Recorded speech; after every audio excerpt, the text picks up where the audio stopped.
মৰমৰ ছাত্ৰ-ছাত্ৰীসকল, আমি অন্য এটা ভিডিঅ'ত মাদাৰ ডাক নামৰ এই ষ্টৰীটি পঢ়িবলৈ শিকিছিলোঁ আৰু এতিয়া আমি এই মাদাৰ ডাক নামৰ ষ্টৰীটিৰ অসমীয়া অৰ্থনো কি তাক জানিবলৈ চেষ্টা কৰোঁ। আহা আমি আৰম্ভ কৰোঁ। মাদাৰ ডাক। Once upon a time, a mother duck and her ducklings lived happily near a lake. এটা সময়ত এজনী হাঁহ আৰু তাইৰ পোৱালিৰ সৈতে এটা হ্ৰদৰ কাষত বাস কৰিছিল। It was a beautiful lake. আৰু হ্ৰদটো খুবেই সুন্দৰ আছিল। Mother duck took her ducklings every day to the lake. আৰু মাদাৰ ডাকজনীয়ে তাৰ পোৱালিকেইটা সদায় হ্ৰদৰ কাষলৈ লৈ যায়। She and her ducklings loved to swim in the cold water of the lake. আৰু হাঁহজনী আৰু তাইৰ পোৱালিকেইটাই সেই হ্ৰদৰ ঠাণ্ডা পানীত সাঁতুৰি খুব ভাল পায়। One morning they were playing near a lake. এদিন ৰাতিপুৱা গোটেই পোৱালিকেইটা আৰু মাকহঁতি হ্ৰদৰ কাষতে খেলি আছিল। Suddenly, হঠাতে they heard the cry of a fox. আৰু তৎক্ষণাতে তাহাঁতিকে এটা শিয়ালৰ কান্দোন বা চিঞৰ শুনিবলৈ পালে। Oh, it's a fox.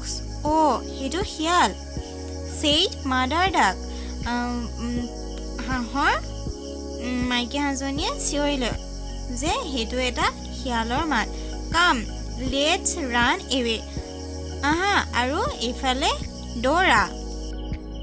Mother duck was worried. আৰু মাদাৰ ডাকজনী খুব চিন্তিত হৈ পৰিল।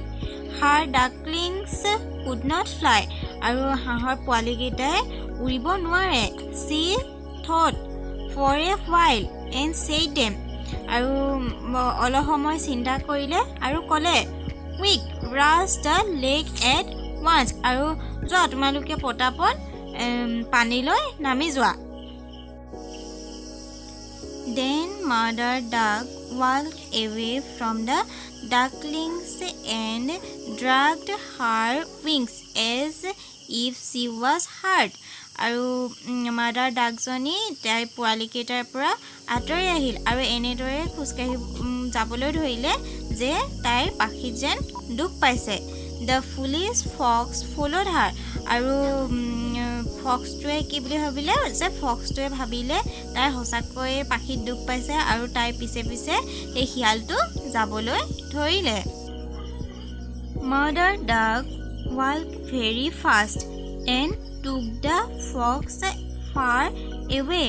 আৰু মাদাৰ ডাকজনী খুব বেগেৰে যাবলৈ ধৰিলে আৰু শিয়ালক বহু দূৰতে এৰি থৈ আহিলে। The ducklings went to the water. আৰু তেতিয়ালৈকে তাইৰ পোৱালিকেইটা পানীতে আছিল। After that, mother duck returned to her ducklings. আৰু এইবিলাকৰ পিছত মাদাৰ ডাকজনী নিজৰ পোৱালিকেইটাৰ ওচৰলৈ ঘূৰি আহিলে। The ducklings were happy to see her. আৰু পোৱালিকেইটাই মাকক দেখি খুব সুখী হ'ল। They were safe. আৰু তেওঁলোক শিয়ালৰ পৰা বাচি গ'ল।